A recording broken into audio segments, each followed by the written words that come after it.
ನಮಸ್ಕಾರ ವಿದ್ಯಾರ್ಥಿಗಳೇ, ಎಲ್ಲರಿಗೂ ಕರುನಾಡ ಪಾಠಶಾಲೆ ಯೂಟ್ಯೂಬ್ ಚಾನಲ್ಗೆ ಸ್ವಾಗತ ಸುಸ್ವಾಗತ.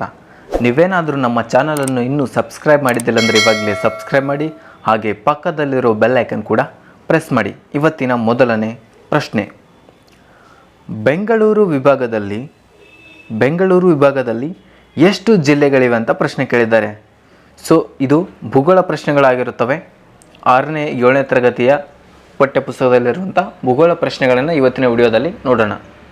ಬೆಂಗಳೂರು ವಿಭಾಗದಲ್ಲಿ ಎಷ್ಟು ಜಿಲ್ಲೆಗಳಿವೆ ಅಂದರೆ ಈ ಒಂದು ಪ್ರಶ್ನೆಗೆ ಸರಿಯಾದ ಉತ್ತರ ಆಪ್ಷನ್ 3 9 ಸರಿಯಾದ ಉತ್ತರ ಆಗಿರುತ್ತದೆ.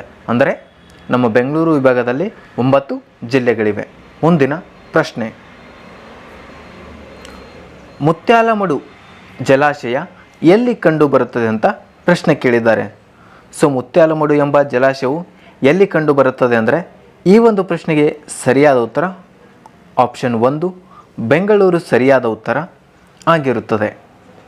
ಮುಂದಿನ ಪ್ರಶ್ನೆ, ಪರಮಾಣು ಶಕ್ತಿ ಉತ್ಪಾದನೆಗೆ ಅಗತ್ಯವಾದ ಖನಿಜವು ಎಲ್ಲಿ ದೊರೆಯುತ್ತದೆ?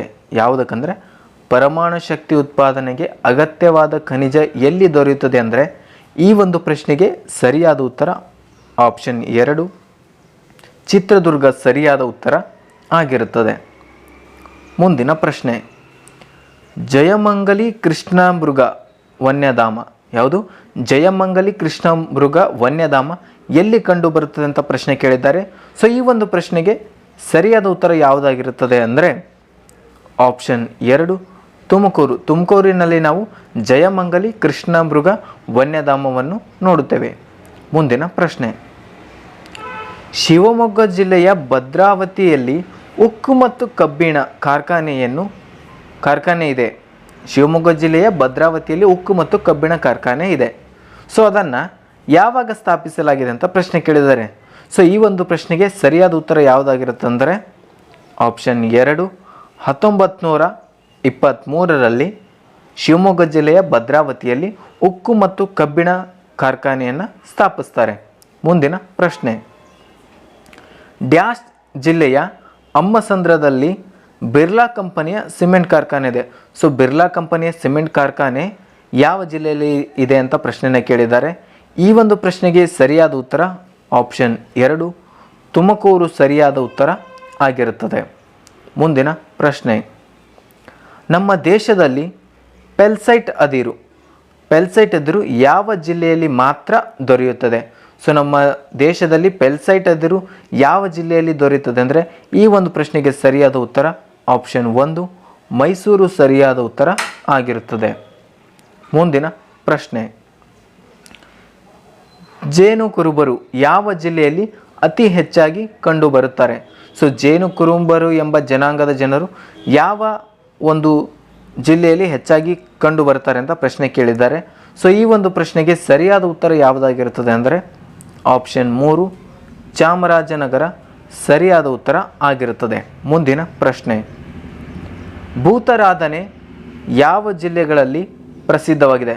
ಸೊ ಭೂತಾರಾಧನೆ ಎಂಬುದು ಯಾವ ಜಿಲ್ಲೆಗಳಲ್ಲಿ ಪ್ರಸಿದ್ಧವಾಗಿದೆ ಅಂತ ಪ್ರಶ್ನೆನ ಕೇಳಿದರೆ ಈ ಒಂದು ಪ್ರಶ್ನೆಗೆ ಸರಿಯಾದ ಉತ್ತರ ಆಪ್ಷನ್ 2 ಕರಾವಳಿ. ಸೊ ನೀವು ನೋಡ್ತಾ ಇರೋದು ಭೂತಾರಾಧನೆ, ದೈವಾರಾಧನೆ, ಕಾಂತಾರ ಅಂತೆಲ್ಲ ತುಂಬ ಫಿಲ್ಮೇ ಮಾಡಿದ್ದಾರೆ ಇವಾಗ.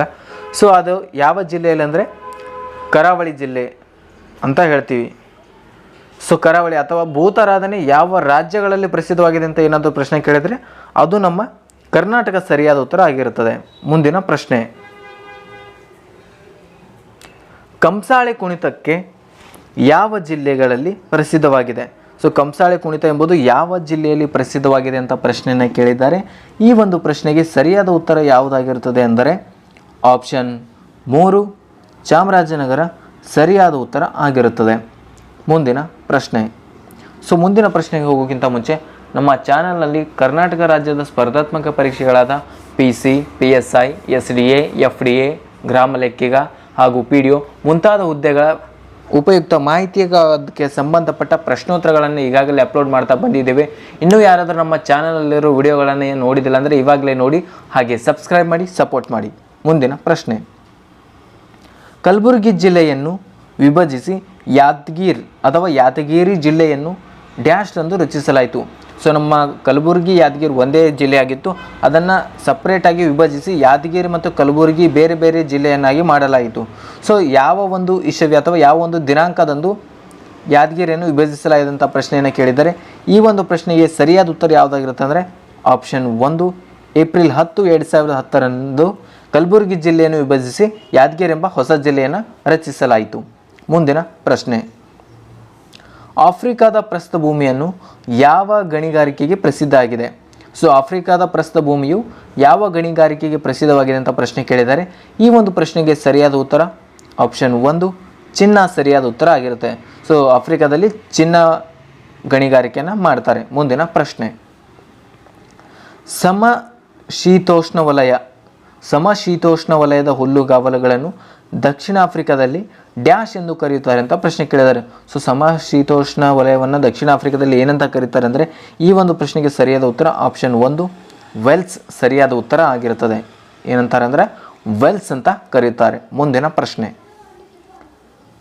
ಯಾವ ದ್ವೀಪವನ್ನು ಕೊಕೊನಟ್ ದ್ವೀಪ ಎಂದು ಕರೀತಾರೆ? ಸೊ ಯಾವ ದ್ವೀಪವನ್ನು ಕೊಕೊನಟ್ ದ್ವೀಪ ಅಂತ ಕರೀತಾರೆ ಅಂದರೆ ಈ ಒಂದು ಪ್ರಶ್ನೆಗೆ ಸರಿಯಾದ ಉತ್ತರ ಆಪ್ಷನ್ 1 ಸೆಂಟ್ ಮೇರಿ ದ್ವೀಪ್ ಸರಿಯಾದ ಉತ್ತರ ಆಗಿರುತ್ತದೆ. ಸೆಂಟ್ ಮೇರಿ ದ್ವೀಪವನ್ನು ನಾವು ಕೊಕೊನಟ್ ದ್ವೀಪ ಎಂದು ಕರೆಯುತ್ತೇವೆ. ಮುಂದಿನ ಪ್ರಶ್ನೆ, ಅತಿ ಚಿಕ್ಕ ದ್ವೀಪಗಳನ್ನು ಡ್ಯಾಶ್ ಎನ್ನುವರು. ಸೊ ಅತಿ ಚಿಕ್ಕ ದ್ವೀಪಗಳನ್ನು ನಾವು ಏನಂತೀವಿ ಅಂದರೆ ಈ ಒಂದು ಪ್ರಶ್ನೆಗೆ ಸರಿಯಾದ ಉತ್ತರ ಆಪ್ಷನ್ 1 ಐಸ್ಲೆಟ್ಸ್ ಅಥವಾ ಕನ್ನಡದಲ್ಲಿ ಕಿರುದ್ವೀಪ ಅಂತ ಹೇಳ್ತೇವೆ. ಸೊ ಅತಿ ಚಿಕ್ಕ ದ್ವೀಪಗಳನ್ನು ನಾವು ಐಸ್ಲೆಟ್ಸ್ ಅಥವಾ ಕಿರುದ್ವೀಪ ಅಂತ ಕರಿತೇವೆ. ಮುಂದಿನ ಪ್ರಶ್ನೆ, ಸಿಂಧೂ ಗಂಗಾ ನದಿ ಬಯಲು ಒಂದು ಡ್ಯಾಶ್ ಆಗಿದೆ. ಸಿಂಧೂ ಗಂಗಾ ನದಿ ಬಯಲು ಒಂದು ಏನಾಗಿದೆಯಪ್ಪ ಅಂದರೆ ಈ ಒಂದು ಪ್ರಶ್ನೆಗೆ ಸರಿಯಾದ ಉತ್ತರ ಆಪ್ಷನ್ 3 ಸಂಚಯನದಿಂದಾದ ಮೈದಾನ. ಸೊ ಸಂಚಯನದಿಂದಾದ ಮೈದಾನ ಅಂತ ಯಾವುದನ್ನು ಕರಿತೀವಿ ಅಂದರೆ ಸಿಂಧೂ ಗಂಗಾ ನದಿ ಬಯಲಿಗೆ ನಾವು ಸಂಚಯನದಿಂದಾದ ಮೈದಾನ ಅಂತ ಕರಿತೇವೆ. ಮುಂದಿನ ಪ್ರಶ್ನೆ, ಟಿಬೆಟ್ ಪ್ರಸ್ಥಭೂಮಿ ಅಥವಾ ಏಷ್ಯಾ ಯಾವುದಕ್ಕೆ ಉದಾಹರಣೆ ಆಗಿದೆ? ಸೊ ಟಿಬೆಟ್ ಪ್ರಸ್ಥಭೂಮಿ ಏಷ್ಯಾದಲ್ಲಿರುವಂಥ ಟಿಬೆಟ್ ಪ್ರಸ್ಥಭೂಮಿ ಯಾವುದಕ್ಕೆ ಉದಾಹರಣೆ ಆಗಿದೆ ಅಂತ ಪ್ರಶ್ನೆಯನ್ನು ಕೇಳಿದ್ದಾರೆ. ಈ ಒಂದು ಪ್ರಶ್ನೆಗೆ ಸರಿಯಾದ ಉತ್ತರ ಯಾವುದಾಗಿರುತ್ತದೆ ಅಂದರೆ ಆಪ್ಷನ್ 1 ಅಂತರ್ಪರ್ವತ ಪ್ರಸ್ಥಭೂಮಿ. ಸೊ ಟಿಬೆಟ್ನಲ್ಲಿರುವಂಥ ಪ್ರಸ್ಥಭೂಮಿ ಯಾವುದಕ್ಕೆ ಉದಾಹರಣೆ ಆಗಿದೆ ಅಂದರೆ ಅಂತರ್ಪರ್ವತ ಪ್ರಸ್ಥಭೂಮಿಗೆ ಉದಾಹರಣೆ ಆಗಿದೆ. ಮುಂದಿನ ಪ್ರಶ್ನೆ, ನಕಾಶೆಯಲ್ಲಿ ಯಾವ ಬಣ್ಣ ಅತಿ ಎತ್ತರದ ಪರ್ವತಗಳನ್ನು ಸೂಚಿಸಿದೆ? ಸೊ ನಾವು ನೋಡ್ತಿರ್ತೀವಲ್ಲ ಮ್ಯಾಪ್ನಲ್ಲಿ ಯಾವ ಬಣ್ಣ ಯಾವ ಒಂದು ಪ್ರದೇಶವನ್ನು ಗುರುತಿಸುತ್ತೆ ಎಂಬುದನ್ನು ನಾವು ಸರಿಯಾಗಿ ಅರ್ಥ ಮಾಡ್ಕೋಬೇಕಾಗುತ್ತೆ. ಅಲ್ಲಿ ನೀಲಿ, ಹಸಿರು, ಹಳದಿ, ಕೆಂಪು, ಕಡು ಕೆಂಪು, ನೇರಳೆ ಎಲ್ಲ ರೀತಿಯ ಬಣ್ಣಗಳನ್ನು ಉಪಯೋಗಿಸಿ ನಾವೊಂದು ಪ್ರದೇಶನ ಗುರುತಿಸ್ತೇವೆ ಮ್ಯಾಪ್ನಲ್ಲಿ.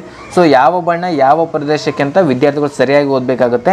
ಸೊ ಈ ಒಂದು ಪ್ರಶ್ನೆಗೆ ಸರಿಯಾದ ಉತ್ತರ ಯಾವುದಾಗಿರುತ್ತೆ ಅಂದರೆ ಆಪ್ಷನ್ 2 ಕಡು ಕಂದು ಬಣ್ಣವನ್ನು ನಾವು ಅತಿ ಎತ್ತರದ ಪರ್ವತಗಳನ್ನು ಗುರುತಿಸಲು ಉಪಯೋಗಿಸುತ್ತೇವೆ. ಅದೇ ರೀತಿಯಾಗಿ ನೀಲಿಯನ್ನು ನಾವು ನದಿ, ಸಾಗರ, ಸಮುದ್ರಗಳಲ್ಲಿ ಉಪಯೋಗಿಸುತ್ತೇವೆ. ಮುಂದಿನ ಪ್ರಶ್ನೆ, ಡ್ಯಾಶ್ ಭಾಗಗಳಲ್ಲಿ ಗ್ರಾನೈಟಿನ ಅಪಾರ ನಿಕ್ಷೇಪವಿದೆ. ಸೊ ಗ್ರಾನೈಟಿನ ಅಪಾರವಾದ ನಿಕ್ಷೇಪ ಯಾವ ಭಾಗದಲ್ಲಿದೆ ಅಂತ ಪ್ರಶ್ನೆಯನ್ನು ಕೇಳಿದ್ದಾರೆ. ಈ ಒಂದು ಪ್ರಶ್ನೆಗೆ ಸರಿಯಾದ ಉತ್ತರ ಯಾವುದಾಗಿರುತ್ತದೆ ಅಂದರೆ ಆಪ್ಷನ್ 1 ಇಳಕಲ್ಲು. ಇಳಕಲ್ಲಿನಲ್ಲಿ ನಾವು ಗ್ರಾನೈಟಿನ ಅಪಾರವಾದ ನಿಕ್ಷೇಪವನ್ನು ಕಾಣಬಹುದಾಗಿದೆ. ಮುಂದಿನ ಪ್ರಶ್ನೆ, ತೊಗಲುಗೊಂಬೆ ಪ್ರದರ್ಶನ ಎಂಬ ನಾಟಕ ಯಾವ ವಿಭಾಗದಲ್ಲಿ ಪ್ರಸಿದ್ಧವಾಗಿದೆ?